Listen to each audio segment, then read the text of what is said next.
Sebentar lagi kita akan kedatangan tamu.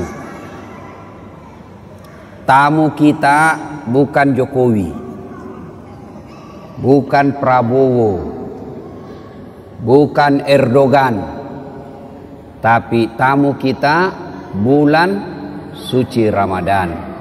Tanggal berapa orang puasa? Tanggal berapa? Tanggal berapa? Lobet orang-orang di Batam ya. Kecil suaranya. Tanggal berapa? 6. 6 atau 5? Hah? Nah, itulah orang Indonesia. Bingung kita, Pak. Satu Ramadan bingung. Ada yang bilang tanggal 5, ada tanggal 6. Tapi satu Muharram sama semua. Ya. Nah, kita akan kedatangan tamu namanya bulan suci Ramadan.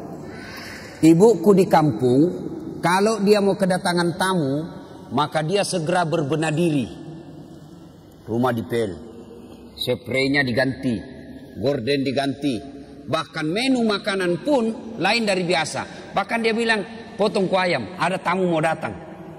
Coba, Masya Allah. Memang begitu mestinya kita dalam menyambut tamu, memuliakan tamu kita.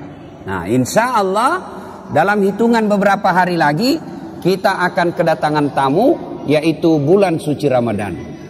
Bulan suci Ramadan ini banyak sekali namanya. 1, bulan puasa.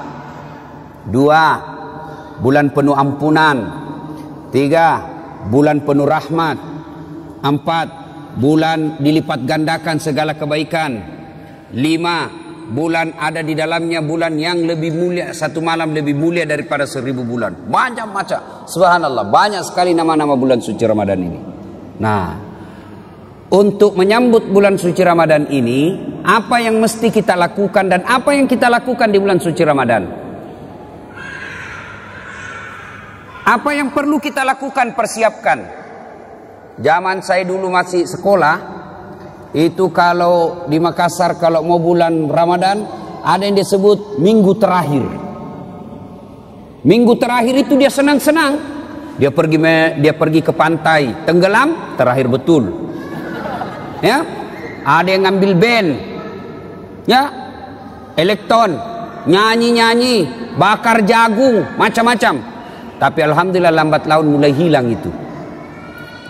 Maka anak-anak milenial sekarang dia gantilah dengan istilah tarhib Ramadan, menyambut bulan suci Ramadan. Cuma saya kalau ceramah ini terganggu konsentrasiku kalau banyak anak-anak lari-lari. Itu dulu lari-lari sana. Itu bedanya orang Kristen. Itu orang Nasrani kalau dibawa anaknya ke gereja, dikasih duduk itu di sampingnya. Duduk kau nak, dengar itu pastor pendeta ceramah, khotbah. Kalau kita, duduk. Ada bilang mamanya, Pima kau main nak. Pergi gila main itu anaknya. Dan begitu ditanya, siapa anak itu? Tidak ada yang mau ngakui, malu diakui anaknya. Ya, Bapak, saudara-saudara sekalian. Apa yang perlu kita lakukan menyambut bulan suci Ramadan ini? Yang pertama, kita harus mempersiapkan diri secara fisik. Kenapa? Ramadan itu, puasa fisik. Puasa itu ibadah fisik. Tidak bisa orang puasa kalau sakit. Iya toh? Maka harus persiapkan fisiknya. Latihan dulu. Orang kalau main bola kan latihan dulu, bos. Mau main futsal tidak langsung masuk main bola langsung, tidak. Kenapa? Keram kau punya otot, bisa jadi cedera ototnya. Maka ada pemanasannya dulu. Apa pemanasan sebelum masuk bulan suci Ramadan? Maka dimulai dengan apa? Kita puasa Senin Kamis dulu. Memulai dengan puasa-puasa sunnah. Supaya masuk Ramadan tidak kaget perutnya. Kenapa? Dia sudah terbiasa mulai latihan. Maka persiapkan fisik dulu. Yang berikutnya, selain fisik kita persiapkan apa? Ilmunya. Datang di sini, datang pengajian-pengajian begini. Maka adik-adik sekalian, bacalah ilmu, baca kitab. Supaya apa? Masuk Ramadan kita tidak bingung. Adik-adik remaja, belajar fikih, belajar mana yang memakruhkan puasa, mana sunnah-sunnah yang lebih bagus, mana yang mengurangi pahala, puasanya tetap sah tapi kurang pahalanya. Bagaimana hukumnya mimpi basah ketika siang hari? Ini banyak saya lihat anak-anak milenial. Anak-anak SMA toh, Ustaz, bagaimana hukumnya kalau kita lagi puasa siang hari mimpi basah? Ada toh mimpi basah kalau siang toh? Iya. Puasanya sah dengan catatan begitu bangun langsung pergi mandi. Bangun langsung mandi. Kalau mimpi. Kalau kreatif sendiri batal. Batal puasamu bosnya. Nah, itu harus ditahu semua itu. Termasuk bapak-bapak. Ada yang tanya, Ustaz, ternyata kalau malam boleh berhubungan suami istri. Ya boleh selama itu kau nikah. Halal. Yang tidak boleh siang. Selesai sholat subuh sampai maghrib jangan kau coba-coba. Kalau kau coba dekat-dekat istri dan kau offside, kartu merah. Apa dendanya? Puasa kau 60 hari berturut-turut. 60 hari berturut-turut. Kalau malam boleh. Maghrib sampai subuh boleh. Tiba-tiba ada bapak-bapak bilang, Ustaz, kalau malam betul boleh. Boleh. Masya Allah Ustaz, saya sudah 5 tahun biar malam tidak juga. Nah, kadongok kok. Makanya belajar kok bos. Ya, itu semua penting kita ketahui. Ustaz, bagaimana kalau menelan ludah pada saat puasa? Itu waktu kecil kan kita bilang kalau menelan ludah batal. Akhirnya kita meludah terus. Kering tenggorokan. Boleh kalau ludah, biar kau kasih keluar lagi, masuk lagi, keluar lagi, masuk. Boleh. Yang penting kau tidak tambah. Misalnya begini, tambah. Batal itu bos. Kalau yang di dalam tenggorokanmu keluar masuk, boleh. Yang penting kau tidak jijik. Keluar lagi. Nah, boleh kalau itu. Ya. Bagaimana kalau sikat gigi di bulan suci Ramadan? Boleh. Boleh. Yang penting jangan kau telan air. Pura-pura sikat gigi. Nah, mamamu bisa kau tipu tapi Tuhan Maha tahu. Dia kalau Ramadan dia kumur-kumur 3 kali masuk, 1 yang keluar. Berarti dia korupsi 2 ini. Itu harus tahu ilmunya, semua harus kita tahu. Bapak-bapak, ini ibu-ibu yang pengantin baru, harus tahu ilmunya, mandi junub. Ada yang bilang, Ustaz, katanya kalau Ramadan mandi junub, begitu selesai harus mandi junub.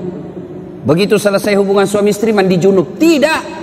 Tidak harus ketika selesai. Nanti mau sholat subuh baru mandi junub. Bukan puasa yang mewajibkan kita mandi junub, tapi sholat subuh yang mewajibkan bapak mandi junub. Ada orang dia bilang begitu selesai mandi, sebelah capekku itu bos. Ku pengantin baru, sudah buka begitu, mandi kok. Masih baik itu kalau jam 8. Pulang taraweh begitu lagi, mandi kok lagi. 2 kali mau mandi. Sekalinya mau tidur jam 11 begitu, mandi lagi. Bangun jam 2 begitu, mandi lagi. Sekalinya mau makan sahur begitu, mandi lagi. 5 kali mandi 1 malam, mesek kok bos. Jadi kapan mandinya? Episode terakhir. Nah, ada juga kalau misalnya cuma ya kok ketawa anak muda, ini urusan orang tua.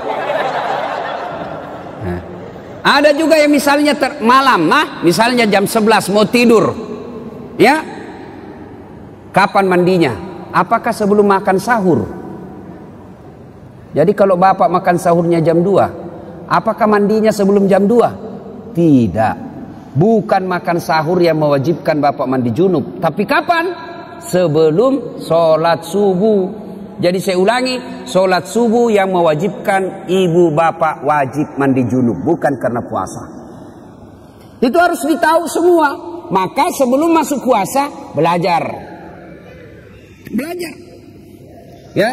Nah, persiapan secara fisik, kemudian persiapan ilmu, mendatangi majelis-majelis, mendatangi kajian-kajian. Tidak ada kajian, maka silakan googling, cari kok di YouTube, ceramah-ceramah, cari kalau ada perbedaan pendapat, bandingkan lagi.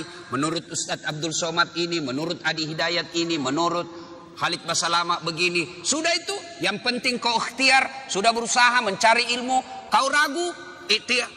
Salatlah, minta petunjuk dan hidayah dari Allah. Sudah itu hakul yakin, jangan lagi ragu. Ini sekarang kan sudah banyak ustadz-ustadz kondang kok. Iya toh? Nah, cuma jamaah sekarang bukannya mengamalkan ceramahnya Pak Ustadz, dia jadi yuri.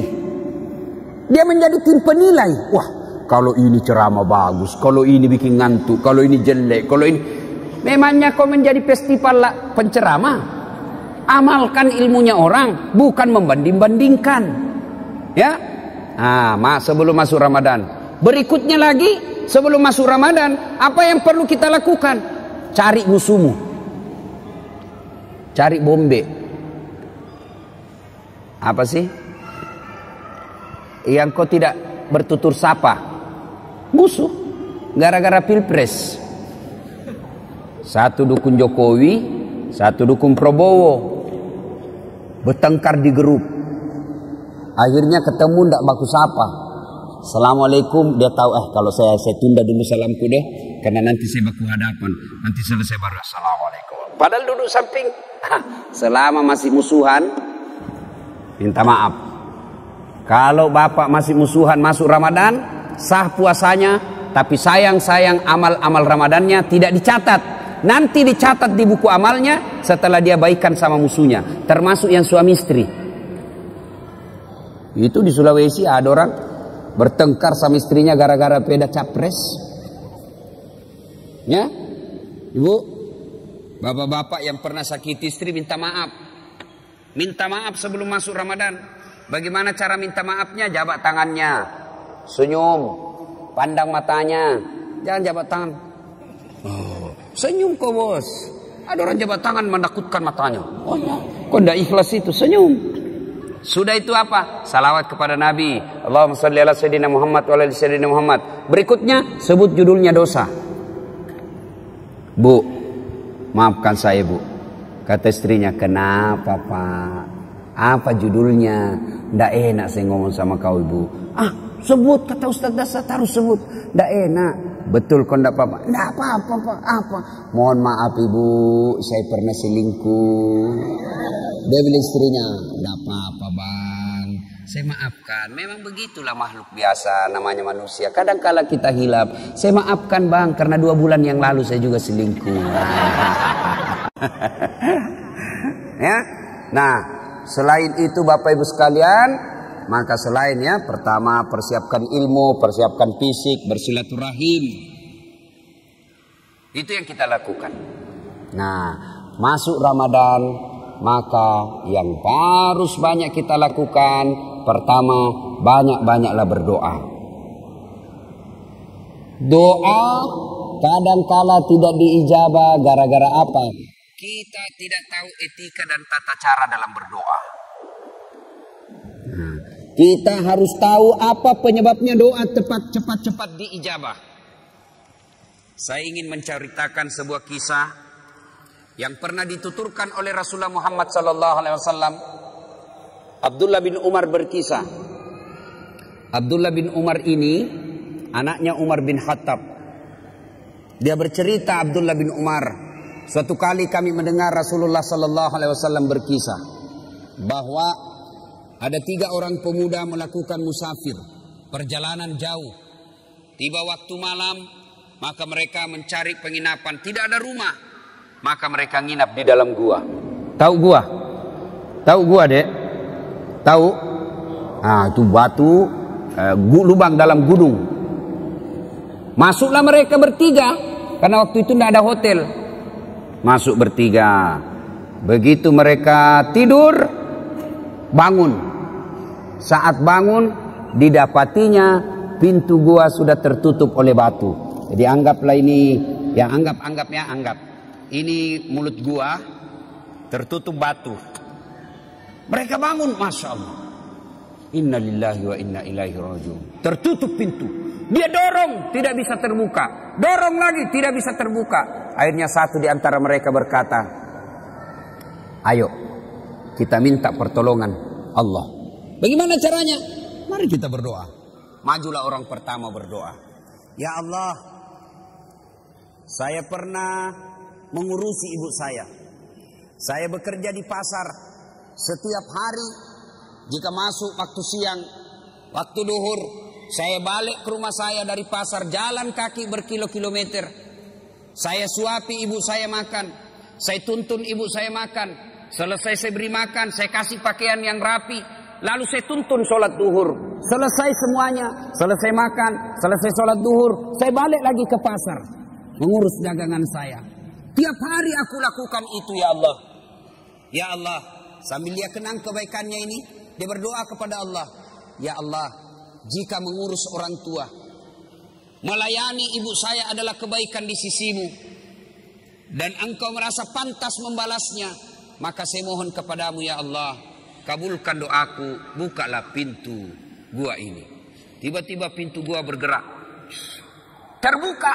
Belum, hanya geser sedikit, tapi belum bisa dilalui manusia.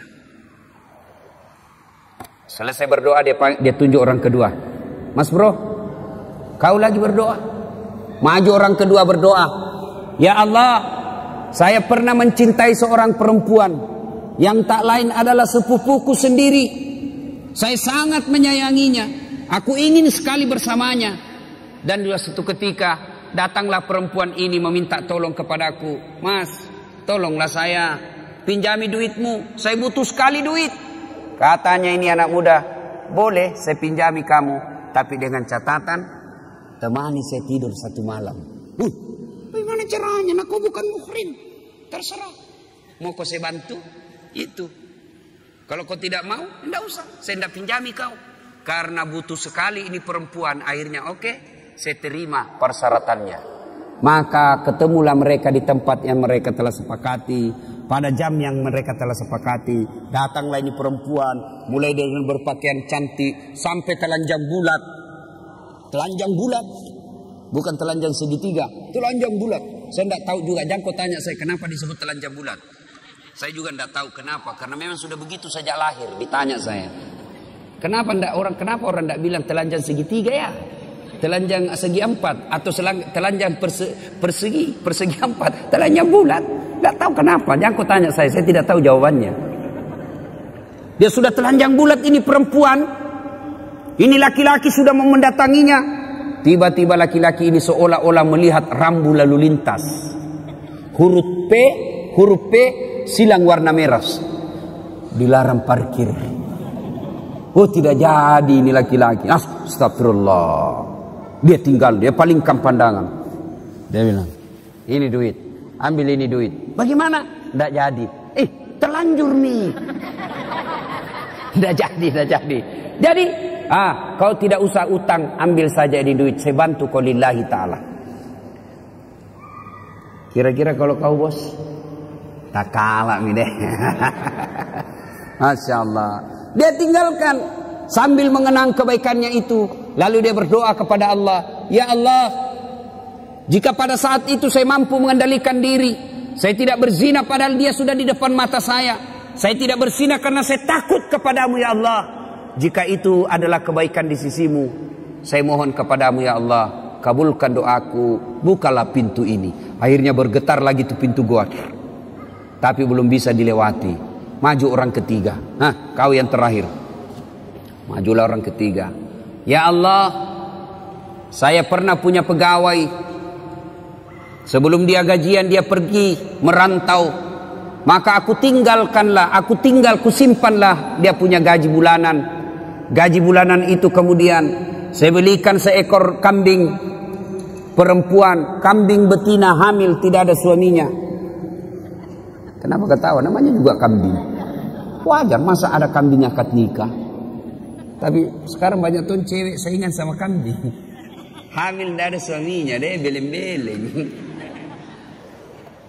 Kambing lalu saya pelihara dengan baik, mulai dari 1 ekor beranak pinak menjadi puluhan ekor, kemudian menjadi ratusan ekor.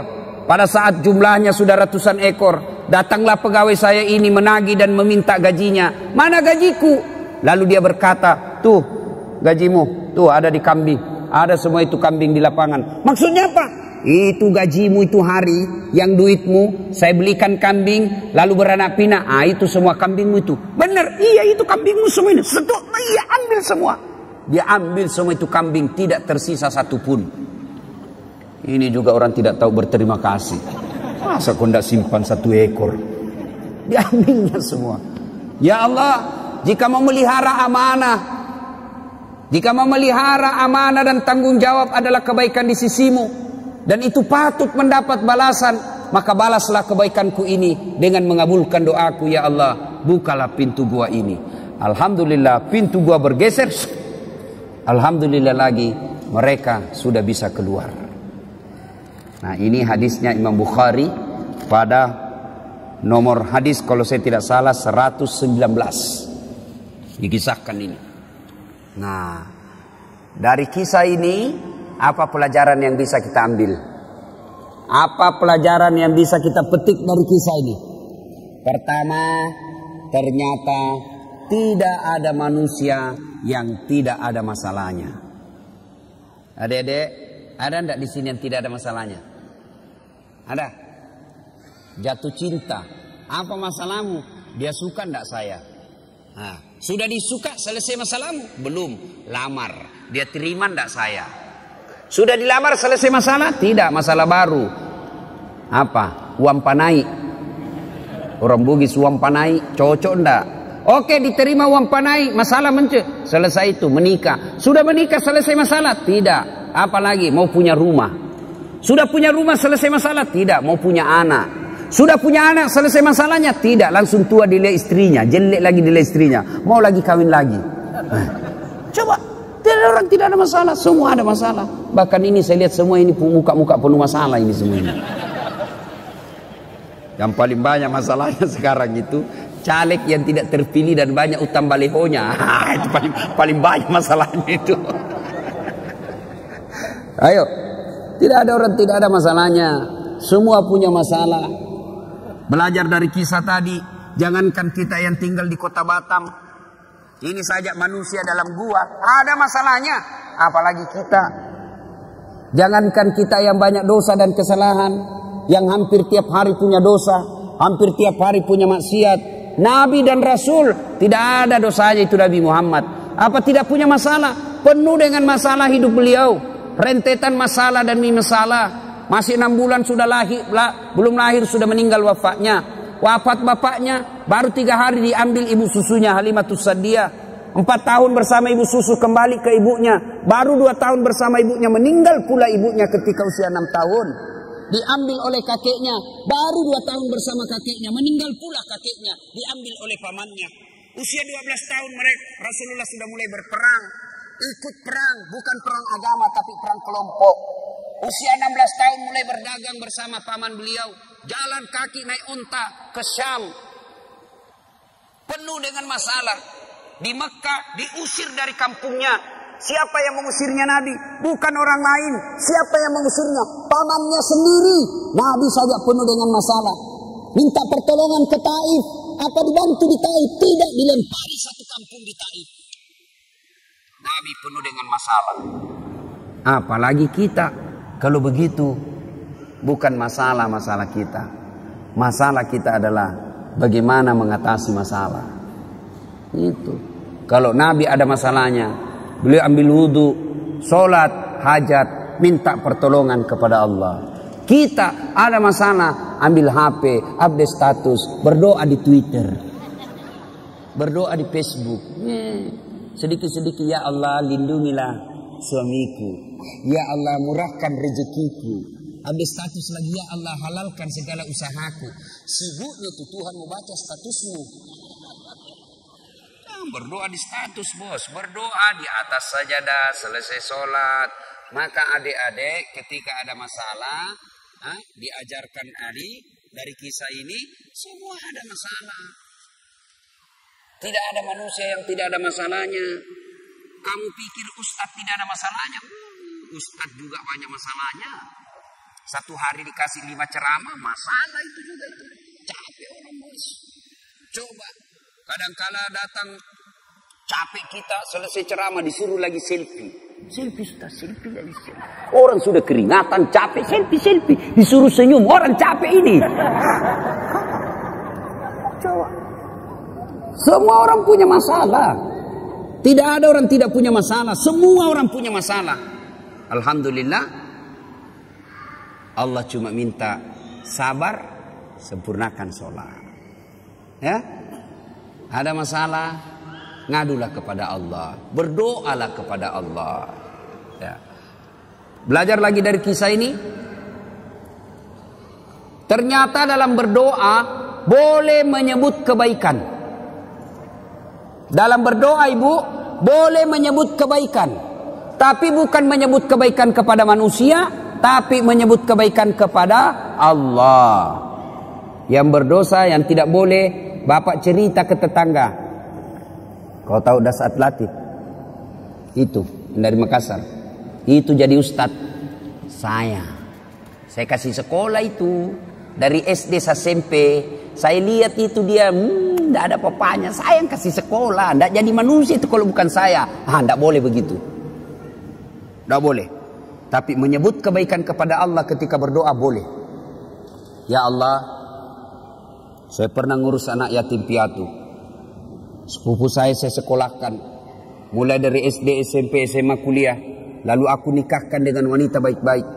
Lalu dia sekarang sudah menjadi orang yang berhasil.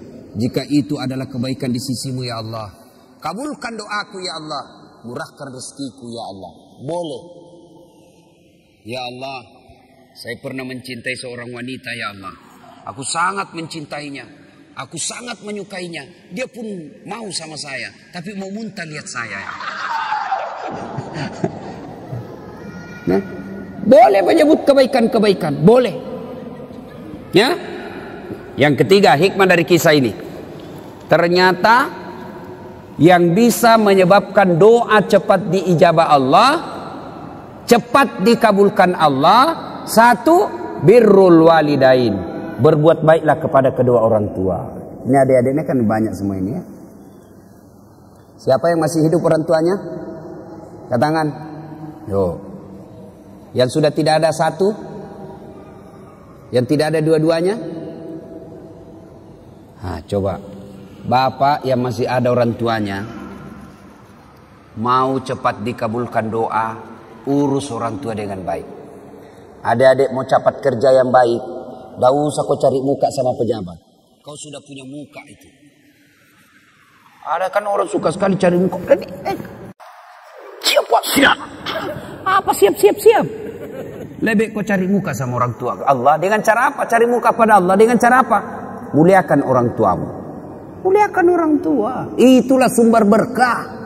Banyak di antara kita cari berkah ke guru, cium tangan ulama, datang ke makam ini, ziarah ke makam ini. Lalu ibumu di rumah kau tidak urus, gimana mau baik hidupmu? Ada ndak orang yang mencintai kita seperti cintanya orang tua? Ada ndak orang yang sayang kepada kita melebihi cintanya orang tua? Tidak ada. Inilah orang tua yang sangat mencintai kita. Adik-adik, saya tanya ibu, bu, ada ndak orang mau kerja 24 jam tidak digaji? Ada? Siapa? Ibumu. Itulah orang tua.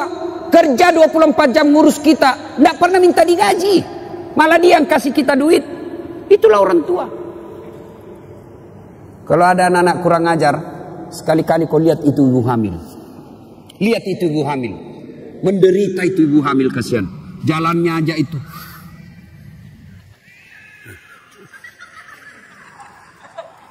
Coba tuh.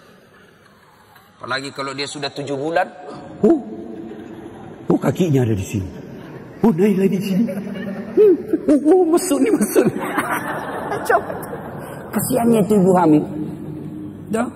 Apalagi kalau dia tidur, coba lihat ibu hamil kalau tidur, tidak ada enaknya. Satu aja kasihan gayanya itu, gaya pasrah.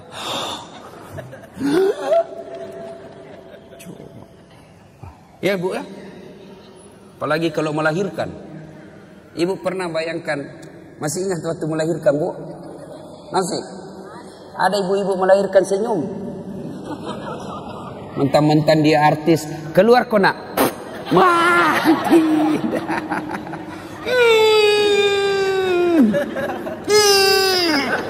Dia bilang ibu bidan, ya ulang lagi. Gigi besi. Coba itu. Begitu anaknya lahir cacat, apa dia tempelin? Kurang ngajar 9 bulan kau ganggu, kau siksa saya, tidak ada telingamu. Tidak, justru yang cacat paling dia sayang. Apa ada ibu-ibu meninggal anaknya yang catat, alhamdulillah untuk gue cepet mati. Enggak, justru yang catat paling dia sayang. Coba. Ya. Makanya kalau ada anak-anak kurang ajar sama orang tuanya, pantas ketika Allah buat hidupmu susah. Baik-baik sama orang tua. Ya. Ini cewek-cewek, jangan sampai kau lebih sopan sama bapak, lebih sopan daripada cowokmu, daripada bapakmu. Kalau bapaknya nasihati, apa kata? Apa sih bapak tahu? Itu dulu, belum ada medsos dulu. Sekarang sudah modern pak, beda zamannya bapak dulu. Dikasih tahu, baru satu bapaknya ngomong dia sudah 19. Giliran cowoknya yang ngomong, terserah abang aja deh. Beleng-beleng. Tahu beleng-beleng? Tahu beleng-beleng? Ah, itu beleng-beleng itu makan es krim ditiup. Oh,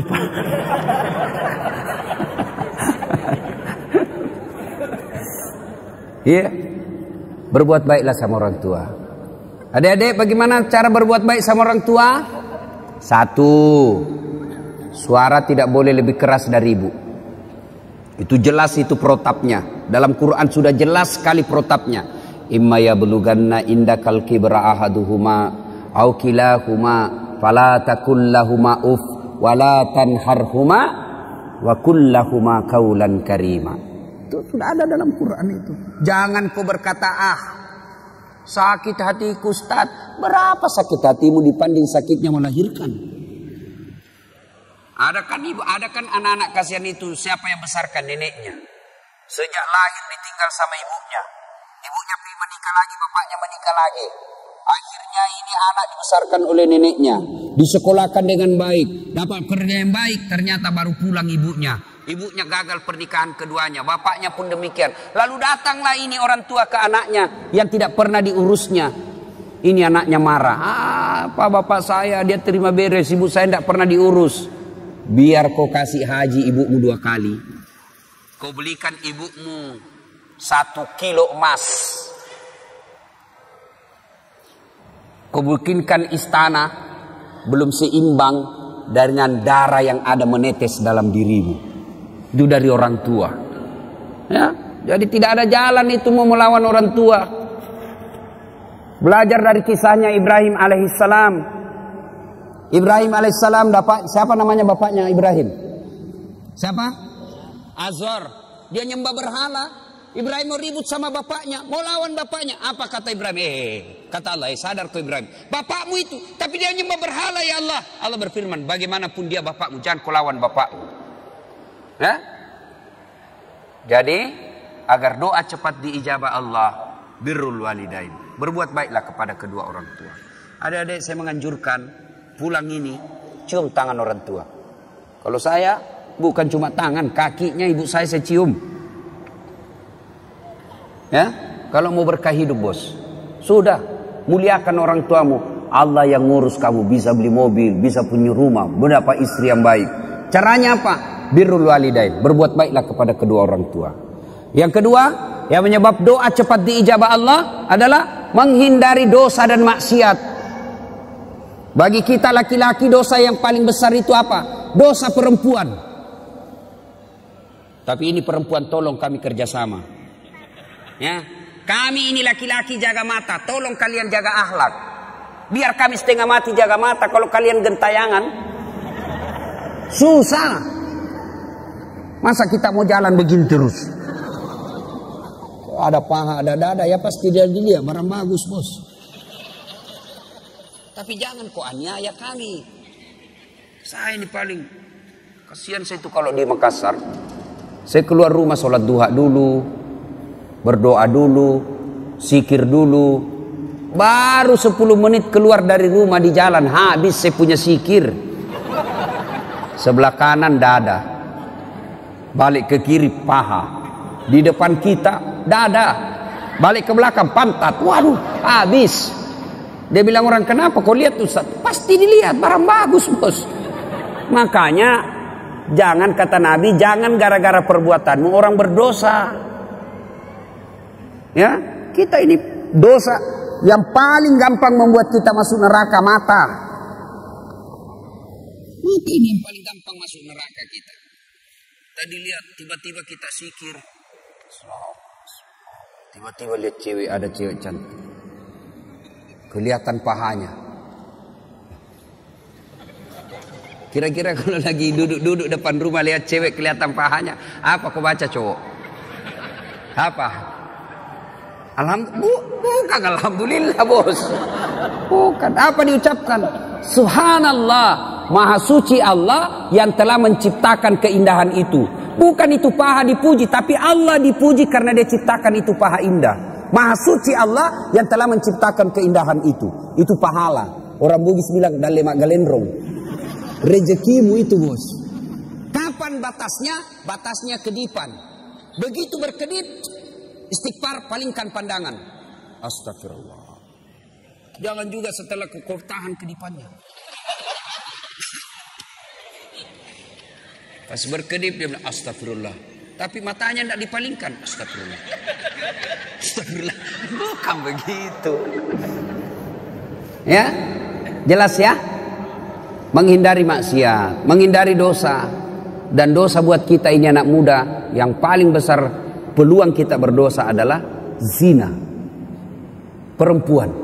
Makanya adik-adik sekalian yang sudah sarjana atau sudah tidak punya cita-cita untuk kuliah, tamat SMA, dan kau sudah mulai pintar berdewasa mencari-cari nafkah, segeralah menikah. Tidak usah khawatir, rezeki Allah yang ngatur. Nah, menghindari maksiat, menghindari dosa. Dan yang ketiga, yang membuat doa kita cepat diijabah Allah adalah memelihara amanah. Amanah tidak mesti jabatan. Ini kita semua ada amanah kita. Tanggung jawab kita ada. Ibu bapak orang tua tanggung jawabnya apa? Ngurus anak. Ketua RT amanahnya apa? Ngurus rukun tetangga. Caleg amanahnya apa? Suara rakyat. Itu semua amanah. Orang yang memelihara amanah maka akan mengabulkan, akan menyebabkan cepat doanya dikabulkan Allah. Saya bukan caleg Ustadz, anggota DPR bukan, ketua RT bukan, ketua organisasi bukan. Apa amanah yang Allah berikan kepada kita? Amanah yang Allah berikan kepada kita adalah anggota tubuh. Ini semua nanti akan ditanya. Mata kita akan ditanya, tangan kita akan ditanya, kaki kita akan ditanya. Dalam Al-Quran kan Allah jelaskan, Bismillahirrahmanirrahim, Al-yawma nahtimu ala afwahihim wa tukallimuna aydihim wa tashhadu arjuluhum bima kanu yaksibun. Tangan kita akan bicara, mulut kita akan bicara, kulit-kulit kita akan bicara atas segala nikmat. Nikmat itu amanah yang Allah berikan kepada kita. Mata ini amanah yang Allah berikan, maka jangan dipergunakan kecuali yang bermanfaat. Cara membersihkan anggota tubuh dari dosa. Anggota tubuh ini dibersihkan dari dosa dan kesalahan. Bagaimana caranya? Salah satu caranya ketika wudu. Berapa kali minimal kita wudu? Berapa kali minimal wudu ibu? Berapa? Minimal 5 kali. Sholat 5 waktu. Maka Nabi mengajarkan setiap wudu kau doa. Mulai dibasuh tangan. Jari-jari mulai. Itu sudah diajarkan doa. Ya Allah, ampuni dosa yang telah dilakukan tangan saya. Tangan kanan jari-jarinya masuk, jari-jari kiri masuk. Yang panjang kukunya hati-hati, bisa masuk setan di situ. Sambil berdoa, ya Allah, ampuni dosa yang telah dilakukan tangan saya. Apa dosa tangan? Orang Makassar bilang kokbi. Apa kokbi? Colek. Teman SMA dicolek. Coleknya dengan nafsu. Bisa itu dibedakan bos, colek teman dengan colek syahwat. Kalau colek teman sedikit saja dia. Kalau colek nafsu pak 5 jari. Nah itu colek nafsu itu. Itu ada yang berdosa begitu. Maka kita minta, ya Allah ampuni dosa yang telah dilakukan oleh tangan saya. Lalu dibasuh lagi mulut. Kita berdoa lagi, ya Allah ampuni dosa yang telah dilakukan mulut saya. Disunnahkan masukkan jari-jari. Syukur-syukur kalau bisa sikat gigi. Ya Allah ampuni dosa yang telah dilakukan mulut saya. Apa dosanya mulut? Gosip. Nah ini. Aslinya ini perempuan. Atau ada laki-laki tukang gosip? kelainan jenis kelamin kok itu. Kalau perempuan memang fitrahnya itu tukang gosip. Gini duduk-duduk begini damai tapi gersang. Dia enggak, tapi matanya itu sinis. Nah, itu. Ya. Nah, dibasuh lagi hidung. Basuh hidung dimasukin, sunnah itu. Masukin air sedikit. Baru keluarin. Nah. Baca, ya Allah, ampuni dosa yang telah dilakukan hidung saya. Apa dosanya hidung? Kau lebih tahu lah. Mencium yang bukan landasannya. Sudah itu, membasuh wajah. Ini yang paling banyak. Ya Allah, ampuni dosa yang telah dilakukan oleh mata saya. Dan putihkanlah wajah saya di padang mahsyar kelak. Nah, apa dosa mata? Ngintip. Nah, itu dosa. Maka kita minta ampuni dosa yang telah dilakukan mata saya. Dan putihkanlah wajah saya di padang mahsyar kelak. Salah satu tanda umatnya Rasulullah nanti di akhirat, wajahnya bercahaya ibarat bulan. Nah, sudah itu dibasuh lengan. Ini yang paling banyak kita salah. Basuh lengan sunnahnya dari jari ke siku. Ya toh, berarti prakteknya begini kan? Tapi yang kita praktek apa? Siku ke jari. Buka keran.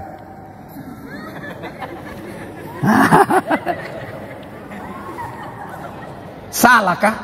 Tidak salah, tapi tidak sunnah. Sambil terima telepon malah itu ini. Beleng-beleng. Ya. Ya. Nah, pada saat itu kita berdoa lagi. Ya Allah, ampunilah dosa yang telah dilakukan oleh tangan saya. Dan berikanlah kitab kebaikan saya nanti di akhirat menerima tangan kanan. Itu kata Nabi, siapa orang yang diberikan kitab kebaikannya, ijazahnya, laporannya dengan tangan kanan atau dari depan, maka dia masuk surga. Sebaliknya, apabila diberikan kitabnya dari tangan kiri atau dari belakang, maka dia masuk neraka. Maka kita berdoa, ya Allah, berikan catatan kebaikanku nanti di akhirat menerima tangan kanan. Ya, sudah basuh itu. Berikutnya, membasuh rambut. Ketika dibasuh rambut, disunnahkan lagi berdoa, ya Allah, ampunilah, ya Allah, haramkanlah diri saya disentuh api neraka. Dibasuh. Cuma biasa anak muda ini yang sisirnya sudah dikasih pamode apa? Hah? Pamode apa? Pomade. Nah, itulah. Kita dulu waktu kecil, Pak, tidak banyak jenisnya merek rambut. Anu ji, Tanco. Kalau ngambilnya tidak cukup 1 jari, 2 jari ngambilnya. Baru itu sudah. Pas kena matahari keluar semua keringat di sini. Tanco. Sudah tanco modern sedikit apa? Minyak kemiri. Sekarang sudah baca cukurnya saja anak-anak sekarang model macam-macam. Ada sungainya. Ada kayak got di sini. Dia ganti gotnya di sini, ada juga di sini. Masya Allah. Sudah dikasih lah itu pamod. Oh, rambutnya tidak mau goyang. Akhirnya wuduknya dia begini saja. Beleng-beleng. Ya, tidak sah itu wudukmu, pasti. Karena dalam Quran membasuh sebagian rambut. Jadi kalau kau tidak basuh rambutmu tidak sah. Ya Allah, haramkanlah diri saya disentuh api neraka. Sudah itu, basuh telinga, ampunilah dosa yang telah dilakukan telinga saya. Dan basuh kaki, ya Allah, ampuni dosa yang telah dilakukan kaki saya. Dan lekatkanlah kaki saya di jembatan Siratal Mustaqim nanti. 5 kali bos kita berdoa sehari semalam. 5 kali. Masa Allah tidak ampuni dosa? Cuma yang jadi masalah, kadang-kala kita wudhu buru-buru. Selesai. Bahkan sambil menyanyi. Yo ayo, ay. Ya? Nah, saudara-saudara sekalian, inilah 3 yang membuat doa kita cepat diijabah Allah. 1, birrul walidain. 2, hindari maksiat. 3, memelihara amanah. Kalau 3 hal ini dilakukan pada saat bulan suci Ramadan, maka banyak-banyaklah meminta kepada Allah. Dalam bulan suci Ramadan, Allah malu tidak mengabulkan doanya orang-orang yang berdoa. Maka manfaatkanlah bulan suci Ramadan, banyak-banyak berdoa. Saya sudah berdoa Ustaz, sudah saya lakukan itu yang apa yang tidak sunnah tadi ini. Kenapa doaku tidak dikabulkan Allah? Berarti apa yang kalian minta tidak baik buat kalian. Ya Allah, mudah-mudahan suamiku bisa beli mobil. Malah mobil terjual. Allah tahu ibu, kalau ada mobilnya suami dipakai selingkuh. Allah tahu. Ya Allah, mudah-mudahan saya bisa lulus universitas terkemuka sesuai cita-cita dan impianku. Tidak lulus, jangan sangka buruk, sangka baiklah. Berarti apa yang kalian itu minta tidak baik buat. Ya Allah, mudah-mudahan bapakku tulus nyalek, kok tidak lulus, tidak lolos. Berarti bukan itu yang terbaik. Dan Rasulullah Sallallahu Alaihi Wasallam pernah mengisahkan di surga kelak ada orang masuk surga lalu diberi hadiah oleh Allah. Nih hadiahmu, ini banyak sekali hadiah. Lalu orang ini berkata, ya Allah, banyak begitu kau kasih saya. Rasanya amal yang saya lakukan di dunia tidak sebanyak ini. Kenapa banyak begini? Ibaratnya amalnya cuma 5, Allah kasih 5.000. Lalu Allah menjawab, ketahuilah, itulah doa-doamu yang tidak aku kabulkan ketika kau hidup di dunia. Karena saya tahu kau tidak mampu memikul apa yang kau minta itu. Berarti tidak ada doa yang tidak diijabah. Yang ada adalah Allah menunda doanya selama doa itu kita lakukan dengan sebaik-baik.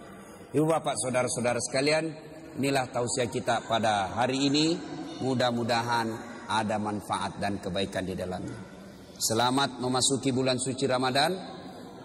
Kita berdoa, lagi berapa hari? Kurang lebih 8 hari lagi. 8 hari belum tentu masih hidup bos, 8 hari. 8 hari itu masih bisa kita meninggal 3 kali. Maka salah satu doa yang diajarkan menjelang Ramadan, ya Allah, pertemukan aku bulan suci Ramadan, panjangkan umurku supaya saya bisa menikmati bulan suci Ramadan. Ibu bapak saudara-saudara sekalian, inilah tausiah kita, mudah-mudahan ada manfaat. Saya tidak tahu apa ada tanya jawab atau tidak. Tidak ada kan? Tidak ada ya. Mana panitia? Saya sih berharap ada pertanyaan bagus, tidak ada lebih bagus lagi. Capek saya ini. Asli ya. Mungkin pengaruh umur. Dulu saya pernah ceramah di Makassar 13 kali satu hari. Nah, sekarang mulai capek saya kalau terlalu banyak. Dan ternyata kualitas ceramah itu juga dipengaruhi oleh kualitas kelelahan kita. Kalau mulai lelah, otak pasti tidak bisa maksimal. Kalau ada mau bertanya silahkan. Ada sesi tanya jawab? Tidak. Kalau dulu di Unhas Teknik ya. Ya saya sudah ingat. Bukan saya, karena tadi itu bos matahari dari sana lebih terang, jadi silau. Nah, saya sudah ingat ya. Nah, ini teman saya yang termasuk cerdas. Lebih cerdas dari saya, cuma beruntung saya jadi ustaz. Ya. Dulu waktu saya SD kecil, Pak. Kecil memang kecil. Sampai sekarang masih kecil. Ya. Nah, amalan-amalan apa? Tentu amalan-amalan yang disunahkan Rasulullah itu yang dalil-dalilnya kuat adalah qiyamul lail. Apa itu? Salat malam. Ya, mau tahajud boleh, tarawih jangan sampai lepas itu tarawihnya. Ya, ibu-ibu, saya tanya ibu, boleh enggak tarawih sebentar malam? Boleh tarawih sebentar malam? Kok ragu-ragu? Adik-adik, boleh tarawih sebentar malam? Enggak boleh bos. Maka yang boleh tarawih hanya di bulan Ramadan. Maka selama Ramadan jangan pernah lepas tarawihmu. Kenapa? Karena tarawih hanya sekali dalam setahun, bulan suci Ramadan. Ya, cuma ada lagi anak-anak milenial, ada disebut tarling, tarawih keliling. Kelilingnya dia dapat, dia lupa tarawihnya. Ya, dan sampai begitu. Tidak usah lagi ada namanya apa tuh sahur on the road. Apa sahur on the road? Siapa dari mana belajar itu? Itu nih artis kau pelajari. dia itu artis, bawa makanan, pencitraan. Sudahlah, jangan begitu. Maka satu, kita to the point. Ibadah-ibadah yang paling dianjurkan Nabi, salat lail. Ya?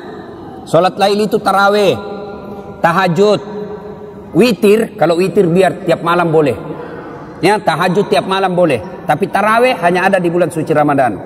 Sudah tarawih apa lagi? Qiraatil Quran, membaca ayat suci Al-Quran. Ini sunnah yang sangat diprioritaskan. Apalagi as-sadaqatu, bersedekahlah. Ya, ibu-ibu kenapa miskin ibu? Karena ibu selalu mental miskin. Tidak ada duit, minta kasihan. Nah, maka ibu miskin. Coba kalau selalu sedekah, mau 5.000, mau 1.000 terserah. Adik-adik biasakan sedekah, mulai dari kecil. Kau dapat duit dari bapakmu 10.000, sedekahkan 100 perak. Mulai belajar sedekah. Allah tidak lihat berapa jumlahnya, yang Allah lihat keupayamu untuk bersedekah. Ya. Apalagi ibadah-ibadah yang disunnahkan, doa. Banyak-banyak berdoa. Yang keenam, apalagi banyak-banyak bertobat. Taubat itu taubat bilisan. Astagfirullahaladzim. La ilaha illa anta subhanaka inni kuntu minadz dzalimin. Itu enaknya kalau kita pakai begini. Coba lihat kalau pegang begini. Otomatis itu kita langsung zikir. Tidak ada orang pegang begini. Dalam kote 2. Bongkrong kompak. Tarambula 1 bungkus. Tidak ada itu ya. Nah, meskipun ada juga orang bilang bid'ah. Bid'ah ini tidak ada pada zaman Nabi. Bid'ah. Biar kau bilang bid'ah. Yang penting saya lakukan. Kalau mau bilang bid'ah boleh. Yang penting jangan kau bilang sesat. Ini kan gampang sekali orang kadang-kala menyesatkan sesamanya muslim. Nah, banyak lagi ibadah-ibadah sunnah-sunnah yang dilakukan. Tapi prioritas itu yang dilakukan sudah cukup. Lebih dari cukup. Ya. Terima kasih bos. Semenek. Wah. Mau tahu? Coba lihat rahasia Allah. Mana pernah kita pikir ketemu saya di sini, di Batam? Mana pernah? Tidak pernah kita bayangkan dulu waktu SD kita tinggal dengar aja namanya Batam, tidak pernah. Ya, jadi Allah punya rencana, maka hidupmu tenang kalau kau pasrahkan saja kepada Allah. Ada lagi bu? Ibu, itu ada satu. Ya, apalagi bu? Sebelum masuk Ramadan, tuh. Nah, ibu supaya dapat pahala gampang, saya ajar ibu. Itu kalau ditunda-tunda bayar kalah, bayar lepas, biasanya repot balas bayarnya. Memulai puasa lagi tuh repot. Maka gimana caranya ibu? Begitu selesai Idul Fitri, oke, tunggulah 1 minggu, 1 minggu sampai habis kue. Kan karena 1 minggu ini banyak serangan. Tapi saya yakin ini Lebaran kali ini sedikit orang bikin kue. Kenapa? Banyak musuhan tetangga gara-gara pilpres. Jadi tidak datang bertamu. Sudah masuk 1 pekan, maka ibu langsung ganti puasa. Ya, ganti puasa. Nah, kenapa dianjurkan di bulan Syawal? Karena ibu dapat pahala ganda. 1, pahala ganti puasa. 2, pahala Syawal.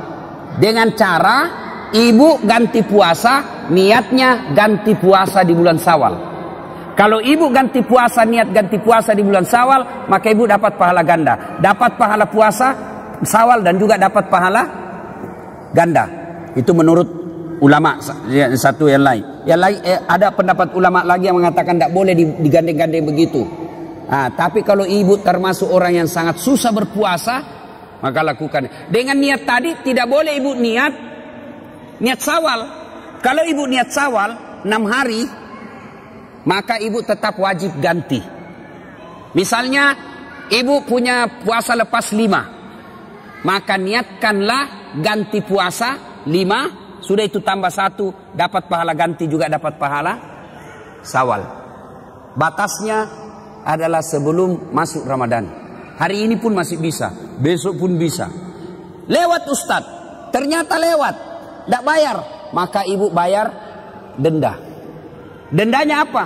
Puasanya jadi 10, misalnya yang lepas 5, puasanya jadi 10, tidak. puasa bayar tetap 5, tapi ibu harus membayar fidyah. Apa itu? Memberi makan fakir miskin selama 5 hari. Ya, dendanya itu. Bagaimana cara bayarnya? Tergantung berapa banyak ibu makan. Misal, ibu kos-kos, adik-adik remaja, anak kuliah, 1 kali makan Indomie rebus, tambah telur 1, 3.000 selesai. Kali 2, 6.000 1 hari. Kalau makannya harus ada Indominya, ikan bakar, sate, telur, kang goreng, nasu bale, 50.000 kali 2, 100.000 1 hari. Bagaimana bayarnya? Tiap hari dibayar. Apa tidak boleh bayar sekali nanti selesai lebaran? Tidak boleh, harus bayar